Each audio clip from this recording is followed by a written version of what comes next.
नमस्कार मित्रांनो, शेतमाल बाजारभाव या यूट्यूब चॅनलमध्ये आपले सर्वांचे स्वागत आहे। आपण या व्हिडिओमध्ये आजचे कांद्याचे बाजारभाव बघणार आहोत। तत्पूर्वी आपण या चॅनलला सबस्क्राइब केले नसेल तर सबस्क्राइब करा व व्हिडिओ इतरांना शेअर करा। चला तर मग व्हिडिओला सुरुवात करूया।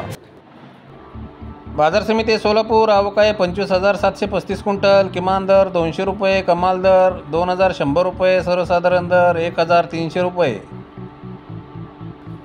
पुढील बाजार समिती धुळे आवक आहे 884 क्विंटल, किमान दर 200 रुपये, कमाल दर 1,860 रुपये, सर्वसाधारण दर 1,530 रुपये। पुढील बाजार समिती जळगाव आवक आहे 1,584 क्विंटल, किमान दर 425 रुपये, कमाल दर 1,505 रुपये, सर्वसाधारण दर 950 रुपये। पुढील बाजार समिती नागपूर आवक आहे 2,480 क्विंटल, किमान दर 1,000 रुपये, कमाल दर 1,500 रुपये, सर्वसाधारण दर 1,375 रुपये। पुढील बाजार समिती नंदुरबार आवक आहे 1,072 क्विंटल, किमान दर 1,165 रुपये, कमाल दर 1,360 रुपये, सर्वसाधारण दर 1,280 रुपये। पुढील बाजार समिती साक्री आवक आहे 8,500 क्विंटल, किमान दर 500 रुपये, कमाल दर 1,555 रुपये, सर्वसाधारण दर 1,300 रुपये।